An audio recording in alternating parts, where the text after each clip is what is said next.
Assalamualaikum warahmatullahi wabarakatuh. Kembali lagi di channel Project Mahasiswa. Oke guys, sesuai dengan judul, hari ini aku akan ngebahas soal HOTS di UCPNS. Jadi soal ini aku dapetin dari internet, dari buku-buku. Nggak terasa udah 5 bulan nggak upload video, jadi langsung aja kita ke soalnya. Soal yang pertama, seorang karyawan setiap tahun menerima tambahan gaji yang besarnya tetap. Pada tahun kelima, ia menerima gaji 300.000 dan pada tahun ke-12 menerima gaji 475.000. Pada tahun ke-15, karyawan tersebut menerima gaji sebesar. Nah, jadi kalau kita perhatikan, ini termasuk soal barisan aritmatika. Kenapa? Karena perubahannya itu tetap. Ya kan? Perubahan yang dimaksud di sini itu adalah tambahan gajinya ya. Jadi kita bisa buat tambahan gajinya itu kita buat beda ya. Bedanya itu adalah nggak diketahui berapa, kita buat permisalannya itu X. Nah, gaji pertamanya itu juga nggak diketahui. Gaji pertamanya itu biasa kita dalam aritmatika, suku awal kita buat suku pertama itu disimbolkan dengan A ya. Jadi A ini adalah gaji pertama.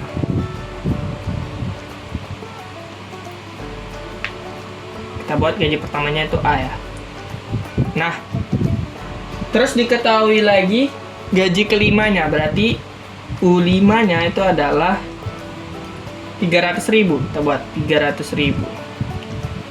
Diketahui lagi gaji ke-12, berarti U12 itu adalah 475.000. Ini yang diketahui di soal. Yang ditanya, yang ditanya itu adalah gaji ke-15, berarti U15. Ini berapa? Nah, langsung aja. Karena rumus aritmatika itu, barisan aritmatika, UN itu adalah A tambah N kurang 1B. Ya udah, tinggal kita cari yang ditanya melalui yang diketahui. Yang diketahui itu U5, berarti gantikan N-nya dengan 5. U5 sama dengan A, gaji pertamanya kita buat tetap A ya, tambah N 5 kurang 1, 4 kali B, berarti A tambah 4B. Nah, suku kelimanya tadi itu diketahui 300.000, berarti 300.000 itu sama dengan A tambah 4B. Ini persamaan yang pertama. Oke. Lanjut, diketahui U12, berarti U12 sama dengan A tambah N kurang 1. 12 kurang 1, 11 kali B, 11B.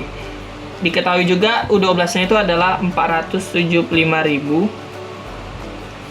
Berarti A tambah 11B ini menjadi persamaan yang kedua. Udah dapat dua persamaan, selanjutnya tinggal kita eliminasi. Kita eliminasi ya kedua persamaan. Jadi A tambah 4B itu sama dengan 300.000. Persamaan kedua, A tambah 11B itu adalah 475.000. Nah, di sini kita bebas mau mengeliminasi A-nya atau B-nya. Cuman pada kesempatan kali ini karena koefisien dari A-nya ini udah sama, berarti aku akan mengeliminasi si A-nya ya. Nah, dan untuk mengeliminasi A, tanda yang di sini itu bisa plus atau minus. Itu tergantung dari yang kita eliminasi. Jika tandanya ini sama-sama positif atau sama-sama negatif, maka di sini dia negatif. Tapi jika tandanya ini berbeda, yang satu positif, yang satu negatif, nah itu kita buat tanda tambah di sini. Nah, berhubung di sini A-nya sama-sama positif, maka kita kurangkan. Oke, tinggal kita coret. Habis A-nya 4B dikurang 11B min 7B sama dengan 300 dikurang 475 min 175.000. Berarti B-nya adalah 175.000 dibagi 7. Karena sama-sama min ya, jadi langsung saja aku buat jadi positif. 175.000 bagi 7. Hasilnya adalah 25.000. Nah, B ini adalah pertambahan gajinya ya, pertambahan gaji. Ini kenapa X di sini? Oke, ini saya buat aja ya, pertambahan gaji. Sorry. Pertambahan gaji ya. Jadi setiap bulan gajinya tuh naik 25.000. Oke, udah dapat B-nya, kita bisa cari A-nya melalui B-nya ya. B-nya itu adalah 25.000. Untuk mencari A, kita bisa menggunakan salah satu dari kedua persamaan ini. Nah, aku pilih yang persamaan pertama ya. Berarti A tambah 4B itu sama dengan 300.000. Karena B-nya 25.000, tinggal kita substitusi aja nilai B-nya. Jadi, A tambah 4 kali 25.000 sama dengan 300.000. A tambah 4 kali 25.000, 100.000. Itu adalah 300.000. Nah, berarti A-nya 300.000 dikurang 100.000. Dapat A-nya adalah 200.000. Nah, kita udah tahu nih gaji pertamanya 200.000 dan pertambahannya per bulan 25.000.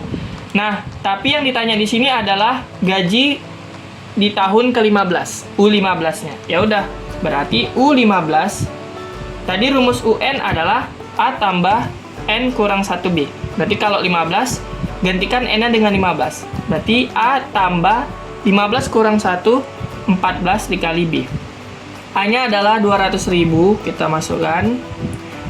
B-nya adalah 25, 14 kali 25.000. Berarti hasilnya adalah 200.000 ditambah 350.000. Oke, tinggal kita jumlahkan. Hasilnya adalah 550.000. Oke, ini dia. Jadi pada tahun ke-15 dia menerima gaji sebesar 550.000. Oke, lanjut ke soal yang nomor 2. Nilai rata-rata SKD 30 peserta seminar CPNS adalah 364. Jika seorang peserta yang terlambat mengikuti seminar mendapat nilai 385 tidak dimasukkan dalam perhitungan rata-rata nilai SKD tersebut, maka nilai rata-ratanya menjadi, oke, jadi ini soal rata-rata ya. Diketahui rata-rata ya, rata-rata itu kan ini ya, X bar ya. Dari 30 orang itu adalah 384. Nah, soalnya jika satu orang yang dapat skor 385 nggak dimasukkan, nggak diikutkan dalam rata-rata ini, maka rata-ratanya sekarang menjadi, oke, langsung aja ya, rata-ratanya yang baru ya, rata-rata yang sekarang. Berarti rata-rata awal, berarti 30 orang itu 384, kita kalikan ya, dikurangin satu orang yang rata-ratanya itu adalah 385 dibagi dengan 30 orang dikurangin 1. Nah, jadi inilah persamaan untuk mencari rata-rata barunya atau rata-rata sekarang. Udah, tinggal 30 kali 384. Oh, salah nih ya, soalnya itu adalah 364. Sorry, 364. Oke. Berarti 30 dikali 364 itu adalah 10.920 dikurangin 1 kali 385 per 30 kurang 1, 29. Oke, tinggal kita selesaikan. Ini nanti didapat hasilnya itu adalah 363,27. Nah, kita bulatkan ya, jadinya 363.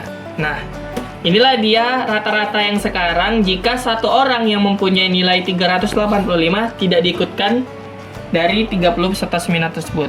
Oke, lanjut ke soal yang nomor 3. Di soal yang nomor 3, seorang peternak sapi itu memperkirakan jika persediaan pakannya cukup untuk 16 hari bila dimakan oleh 20 ekor sapi. Jika pada hari kelima sapi tersebut terjual 4 ekor, maka sisa persediaan pakan dapat digunakan untuk berapa hari? Oke. Kita buat yang diketahui ya. Jadi ini ada 20 ekor ya, 20 ekor sapi itu pakannya akan habis setiap 16 hari ya. Jadi 20 ekor sapi itu makan untuk 16 hari. Sekarang ya kan, pada hari kelima, berarti udah berjalan 4 hari. Ya kan, udah berjalan 4 hari. Kita kurangin dulu nih. Sekarang tinggal berapa hari? 12 hari ya. 12 hari ini norm awalnya itu untuk 20 ekor. Ya kan? Nah, ini yang sekarang. Kemudian katanya itu, jika pada hari kelima sapi terjual 4, berarti jumlah dari sapinya ini nggak 20 lagi kan? Menjadi 16, karena udah terjual 4. Nah, pertanyaannya, 16 ekor sapi ini bisa menghabiskan pakannya itu selama berapa hari? Nah, gitu dia persamaannya. Jadi ini termasuk contoh dari soal perbandingan terbalik. Kenapa perbandingan terbalik? Karena jika satuan dia membesar, maka satuan lainnya mengecil. Begitu sebaliknya. Kita perhatikan ke soal. 20 ekor sapi itu bisa menghabiskan sisa makanannya selama 12 hari. Nah, kalau 16 ekor lebih sedikit yang makan, berarti kan lebih lama lagi. Nah, itu jadi termasuk perbandingan terbalik. Langsung aja kalau perbandingan terbalik, cara cepatnya tinggal kita kalikan sekawannya. Bukan kali silang. Kalau kali silang itu dia perbandingan lurus. Oke, berarti 20 kali 12 sama dengan 16 kali X, 16X. Berarti X-nya adalah 20 kali 12 per 16. Dan tinggal kita sederhanakan.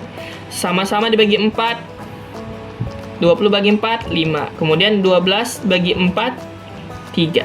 Oke, berarti X-nya adalah 5 kali 3, 15 hari. Oke, berarti sisa pakan itu akan habis oleh 16 ekor selama 15 hari. Next ke soal yang keempat. Oke, perbandingan uang Rima, Dimas, dan Adi adalah 1:6:9. Jika jumlah uang Dimas dan Adi adalah 750.000, maka selisih uang Rima dan Dimas adalah... Oke, kita buat yang diketahui ya. Perbandingan uang Rima, berarti R dibanding Dimas, D dibanding Adi, A, itu adalah 1:6:9. Kemudian jumlah uang Dimas dan Adi, berarti D ditambah A, itu adalah 750.000. Ini yang diketahui. Yang ditanya adalah selisih uang Rima dan Dimas, berarti R dikurang A ya. Rima dan Dimas, R kurang D. Oke, jadi ini kan termasuk soal perbandingan ya. Nah, jadi cara cepatnya kita tinggal buat yang ditanya, perbandingan yang ditanya dibagi perbandingan yang diketahui dikali data yang diketahui. Oke, ini cara cepatnya. Oke, ya, yang ditanya, perbandingan yang ditanya itu adalah selisih R dengan D. Berarti selisih R dengan D, 6, R-nya itu 1 kurang 6. Nah, ini gini ya. Ini bisa dua kemungkinan ya. Bisa D dikurang R, atau R kurang D. Kenapa gitu? Karena kan kita kan nggak tahu uang mana yang lebih besar, gitu ya. Jadi ada dua kemungkinan ini. Nah, berhubung perbandingannya di sini lebih besar D daripada R, nah berarti yang kita pakai itu yang ini. Nah, selisih D dikurang R. Oke, berarti perbandingannya ya, 6 dikurang 1. Kita tulis dulu ya, 6 kurang 1 per yang diketahui. Yang diketahui itu apa? Jumlah. Yang diketahui itu jumlah uang si Dimas dan Adi. Berarti kita jumlahkan juga perbandingan si Dimas dan Adi. Dimas 6, Adi 9. Kemudian kita kalikan data yang diketahui, yaitu 750.000. Oke.